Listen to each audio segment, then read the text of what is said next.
Assalamualaikum warahmatullahi wabarakatuh. Perkenalkan, nama saya Ulfia dengan NIM G73218068 dari Prodi Manajemen Fakultas Ekonomi dan Bisnis Islam UIN Sunan Ampel Surabaya. Di sini saya akan membahas mengenai cerita dengan judul Tantangan Awal Sebuah Organisasi Mewujudkannya, di mana cerita ini adalah cerita yang sangat inspiratif dan menyentuh hati bagi siapa saja yang membacanya, dan semoga cerita ini bisa menjadi tauladan bagi kita semua. Dan di sini saya akan membahas mengenai perumusan masalah yang telah saya rumuskan, yang kemudian akan saya kaitkan dengan pendekatan teori yang relevan untuk memenuhi salah satu tugas dari mata kuliah Manajemen Perubahan yang diampu oleh Bapak Dr. Haji Syarif Thoyib, Sarjana Agama Magister Studi Islam. Permasalahan pertama yang akan saya bahas merujuk pada sebuah cerita mengenai penyematan nama Rusrum di ruang belajar utama Istana Yatim Al-Madinah Surabaya, di mana nama tersebut diambil dari mendiang Ibu Rumaningsih, seorang ibu tuanan dermawan yang mewakafkan tanah miliknya untuk dibangun sebuah istana yatim Al-Madinah Surabaya. Tersebut sesuai dengan teori perubahan, yaitu perubahan kondisi yang berbeda dari sebelumnya. Dari cerita tersebut, maka perubahan yang terjadi dari sebidang tanah milik Ibu Rumaningsih diubah menjadi sebuah istana yatim Al-Madinah Surabaya. Proses perubahan dalam cerita ini mengikuti model perubahan menurut Anderson. Yang pertama yaitu tahap upstream change, yaitu tahapan yang diawali dengan kesadaran terhadap perubahan. Hal itu sesuai dengan kesadaran dari sang pemilik tanah yang mewakafkan tanahnya untuk mengubah dijadikan sebuah istana Al-Madinah. Dengan penuh kesadaran ia lakukan dengan tujuan apa yang ia miliki menjadi amal ibadahnya yang pahalanya untuk orang tua dan suaminya yang telah berperan penting dalam kehidupannya dan untuk kebaikan di kehidupan yang selanjutnya. Dan tahapan yang kedua yaitu tahapan midstream change, adalah tahapan pengklarifikasian dan penyempurnaan rencana tersebut. Setelah seorang ibu mewakafkan tanahnya, maka ia memberikannya atau mengamanahkannya kepada pemimpin istana yatim untuk dibangunkan sebuah istana yatim di lahan tanah yang ia miliki. Dan tahapan yang terakhir yaitu tahapan mengenai downstream change, adalah tahapan upaya implementasi, perubahan integrasi, dan pembelajaran mengenai hal-hal baru. Setelah pembangunan istana yatim dilakukan, maka tahapan yang selanjutnya yaitu menyusun tentang kepengurusan program-program yang akan dijalankan di istana yatim tersebut. Itu mengenai terjadinya suatu penangguhan visi di tengah situasi yang darurat, yang merujuk pada cerita mimpi membangun istana yatim yang lebih megah dibandingkan rata-rata lembaga sejenis, dan sudah tertanam kuat di dalam kepala sang penulis. Dan ukuran kemegahan yang dimaksudkan tidak melalui mengacu pada kemewahan bangunan saja, namun bertumbuh pada paradigma pemberdayaan yang lebih bersifat transformatif dan bercorak kekinian, namun tidak meninggalkan basis spiritual yang agamis yang akan menjadi ruhnya.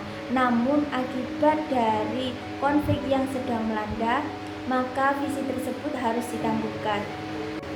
Teori yang sesuai dengan masalah ini menurut saya menggunakan teori hubungan antara visi dan perubahan, di mana visi merupakan salah satu faktor pendukung atau pendorong suatu perubahan. Ketika organisasi ingin mencapai cita-cita impiannya atau impian di masa depan, maka organisasi haruslah bersifat dinamis.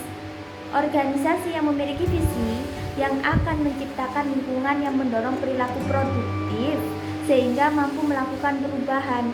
Dengan adanya hal ini, maka membuat organisasi memiliki acuan untuk melakukan perubahan demi masa depan yang lebih baik sesuai dengan harapan yang ingin diwujudkan.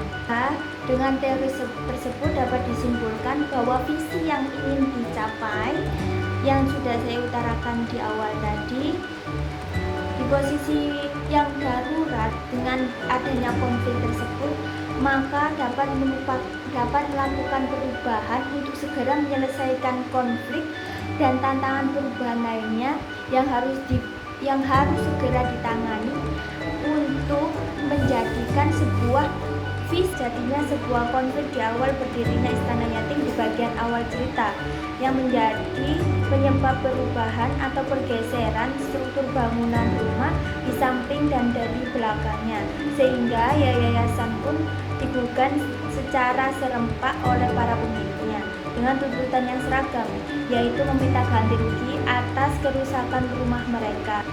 Teori yang relevan dalam kasus tersebut menurut saya adalah mengenai perilaku konflik dan cara mengelolanya.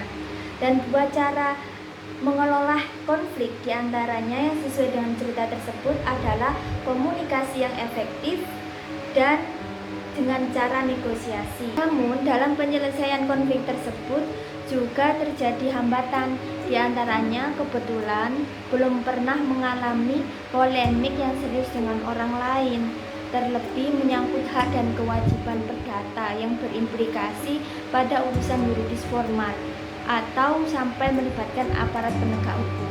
Dan yang kedua, menyangkut jumlah nominal yang sangat besar, terutama bagi si pemimpin yang berprofesi sebagai seorang dosen atau pengajar. Terlebih lagi beliau juga sedang menempuh pendidikan jenjang doktoral. Dari hasil pengelolaan konflik dan hambatan yang terjadi dapat diatasi dengan baik, maka konflik dapat terselesaikan. Dengan ditandainya meluasnya lahan tanah Istana Yatim lantaran sukses mengakuisisi tanah dan bangunan di sebelahnya setelah mendapatkan banyak support dari para dermawan. Dan selain itu, permohonan yang disampaikan secara halus dan terbatas lewat media sosial ternyata cukup banyak kolega atau kenalan yang bersimpati sekaligus menawarkan bantuan jika memerlukannya. Dan sedikit demi sedikit yayasan pun sudah mampu menunaikan kewajiban finansialnya. Dan pada tahun 2013 ini menjadi sebuah bonus atau berkah yang tersembunyi dari konflik yang terjadi, yaitu si penulis atau pemimpin dari Istana Yatim yang menempuh pendidikan doktoral mampu mempertahankan disertasinya di depan Dewan Penguji yang otomatis mensyahkan penyematan gelar doktoral di depan namanya. Demikian ringkasan cerita dan pendekatan teori yang bisa saya jelaskan dalam pembahasan kali ini. Kurang lebihnya saya mohon maaf dan saya pamit undur diri. Wassalamualaikum warahmatullahi wabarakatuh.